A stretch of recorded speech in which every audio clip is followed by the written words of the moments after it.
স্বাধীন বাংলার জাতির পিতা, স্বাধীন বাংলার জাতির পিতা মুজিবের পথ ধরো।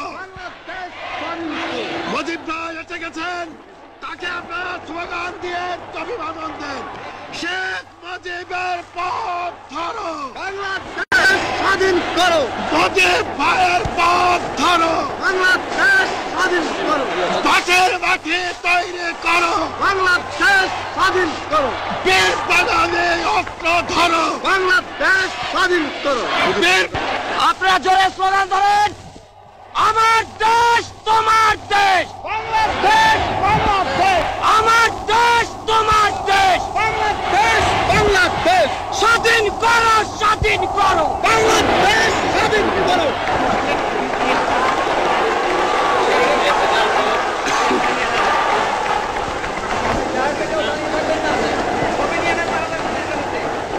ভাইরা আমার, আজ দুঃখ ভারাক্রান্ত মন নিয়ে আপনাদের সামনে হাজির হয়েছি। আপনারা সবই জানেন এবং বোঝেন আমরা আমাদের জীবন দিয়ে চেষ্টা করেছি, কিন্তু দুঃখের বিষয় আজ ঢাকা, চট্টগ্রাম, খুলনা, রাজশাহী, রংপুরে আমার ভাইয়ের রক্তে রাজপথ রঞ্জিত হয়েছে। আজ বাংলার মানুষ মুক্তি চায়, বাংলার মানুষ বাঁচতে চায়, বাংলার মানুষ তারা আজ তার অধিকার চায়। কিন্তু দুঃখের বিষয়, আজ দুঃখের সঙ্গে বলতে হয় 23 বছরের করুণ ইতিহাস, বাংলার অত্যাচারের, বাংলার মানুষের রক্তের ইতিহাস, 23 বছরের ইতিহাস, মুমূর্ষ নরনারীর আর্তনাদের ইতিহাস, বাংলার ইতিহাস, এদেশের মানুষের রক্ত দিয়ে রাজপথ রঞ্জিত করার ইতিহাস।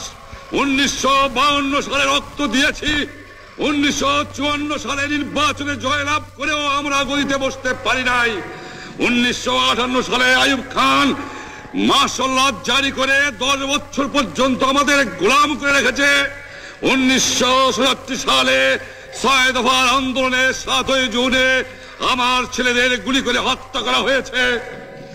1969 সালে আন্দোলনে আইয়ুব খানের পতন হওয়ার পরে যখন ইয়াহিয়া খান সাহেব সরকার নিলেন, তিনি বললেন দেশে শাসনতন্ত্র দেবেন, গণতন্ত্র দেবেন, আমরা মেনে নিলাম।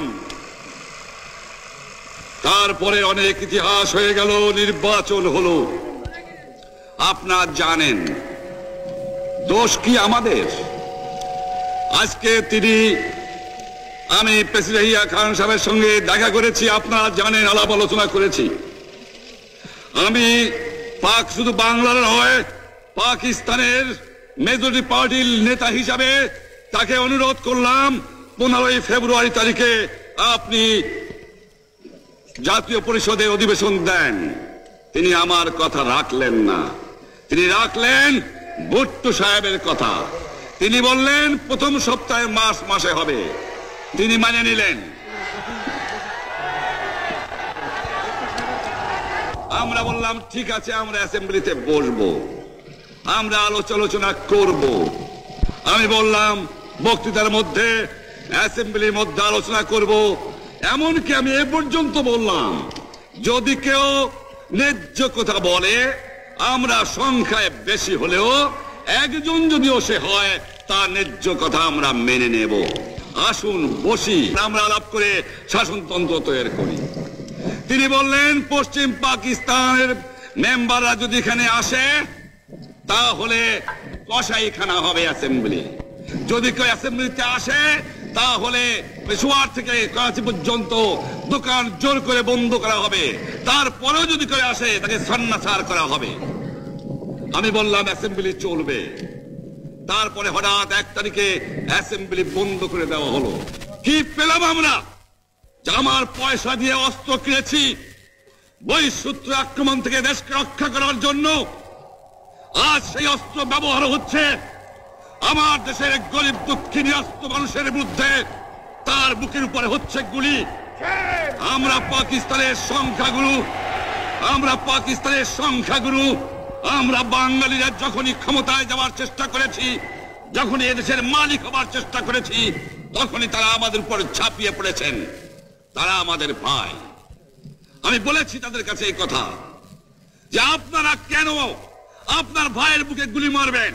আপনাদের রাখা হয়েছে যদি বহিঃশত্রু আক্রমণ করে তার থেকে দেশটাকে রক্ষা করার জন্য। তারপরে উনি বললেন যে আমার নামে বলেছেন, আমি নাকি বলে স্বীকার করেছি যে 10 তারিখে রাউন্ড টেবল কনফারেন্স হবে। আমি উনাকে একথা বলে দেবার চাই, আমি তাকে তা বলি নাই। টেলিফোনে আমার সঙ্গে তার কথা হয়। তাকে আমি বলেছিলাম, জনাব ইয়াহিয়া খান সাহেব, আপনি পাকিস্তানের প্রেসিডেন্ট, দেখে যান, ঢাকায় আসেন কিভাবে আমার গরিবের উপরে, আমার বাংলার মানুষের বুকের উপরে গুলি করা হয়েছে, কি করে আমার মায়ের কোল খালি করা হয়েছে, কি করে মানুষকে হত্যা করা হয়েছে। আপনি আসুন, দেখুন, বিচার করুন, তারপরে আপনি ঠিক করুন। আমি এই কথা বলেছিলাম। হঠাৎ আমার সঙ্গে পরামর্শ না করে বা আমাদের সঙ্গে আলোচনা না করে 5 ঘন্টা গোপনে বৈঠক করে যে বক্তৃতা তিনি করেছেন এবং যে বক্তৃতা করে অ্যাসেম্বলি করেছেন, সমস্ত দোষ তিনি আমার উপরে দিয়েছেন, বাংলার মানুষের উপরে দিয়েছেন।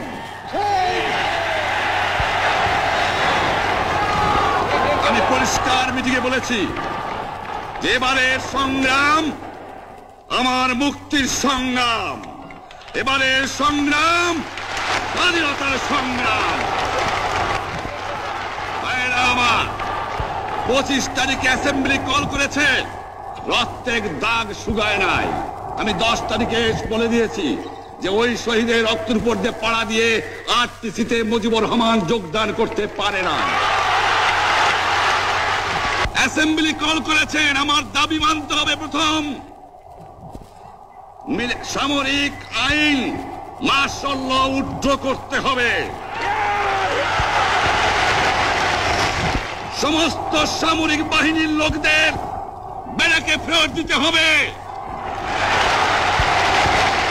যেভাবে হত্যা করা হয়েছে তার তদন্ত করতে হবে, আর জনগণের প্রতিনিধির কাছে ক্ষমতা হস্তান্তর করতে হবে। তারপরে বিবেচনা করে দেখব আমরা অ্যাসেম্বলিতে বসতে পারবো কি পারবো না। এর পূর্বে অ্যাসেম্বলিতে বসার, আমরা অ্যাসেম্বলিতে বসতে আমরা পারি না। জনগণ সে অধিকার আমাকে দেয় নাই। ভাইয়েরা আমার, তোমরা আমার উপর বিশ্বাস আছে? আমি প্রধানমন্ত্রিত্ব চাই না, আমরা দেশের মানুষের অধিকার চাই। আর যদি একটা গুলি চলে, আর যদি আমার লোকের উপর হত্যা করা হয়, তোমাদের উপর কাছে আমার অনুরোধ রইল, প্রত্যেক ঘরে ঘরে দুর্গ গড়ে তোলো। তোমাদের যা কিছু আছে তাই নিয়ে শত্রুর মোকাবেলা করতে হবে, এবং জীবনের তরে রাস্তাঘাট যা যা আছে সবকিছু আমি যদি হুকুম দেবার নাও পারি, তোমরা বন্ধ করে দেবে। তোমরা আমার ভাই, তোমরা ব্যারাকে থাকো, কেউ তোমাদের কিছু বলবে না, কিন্তু আর আমার বুকের পর গুলি চালাবার চেষ্টা করো না, ভালো হবে না।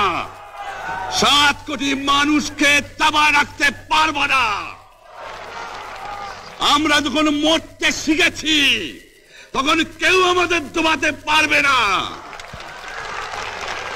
যে পর্যন্ত আমার এই দেশের মুক্তি না হবে, খাজনা ট্যাক্স বন্ধ করে দেওয়া হলো, কেউ দেবে না।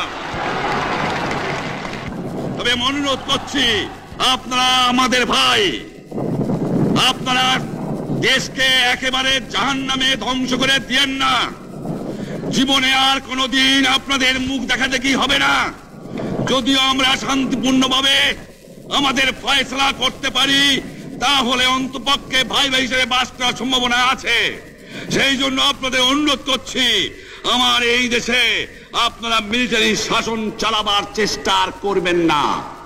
দ্বিতীয় কথা, প্রত্যেক গ্রামে, প্রত্যেক মহল্লায়, প্রত্যেক ইউনিয়নে, প্রত্যেক সাব ডিভিশনে আওয়ামী লীগের নেতৃত্বে সংগ্রাম পরিষদ গড়ে তোলো এবং তোমাদের যা কিছু আছে তাই নিয়ে প্রস্তুত থাকো।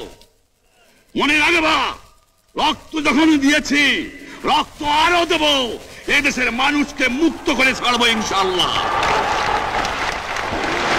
এবারে সংগ্রাম আমাদের মুক্তির সংগ্রাম, এবারে সংগ্রাম স্বাধীনতার সংগ্রাম।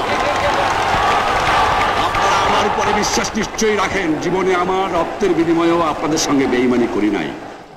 প্রধানমন্ত্রিত্ব দিয়ে আমাকে নিতে পারে নাই, ফাঁসি কাস্টে আসামি দিয়ে আমাকে নিতে পারে নাই। যে রক্ত দিয়ে আপনারা আমাকে একদিন জেলের থেকে বার করে নিয়ে এসেছিলেন, এই রেসকোর্স ময়দানে আমি বলেছিলাম আমার রক্ত দিয়ে আমি রক্তের ঋণ শোধ করবো, মনে আছে? আমি রক্ত তোমার জন্য প্রস্তুত। আমাদের মিটিং এইখানেই শেষ। আসসালামু আলাইকুম। জয় বাংলা।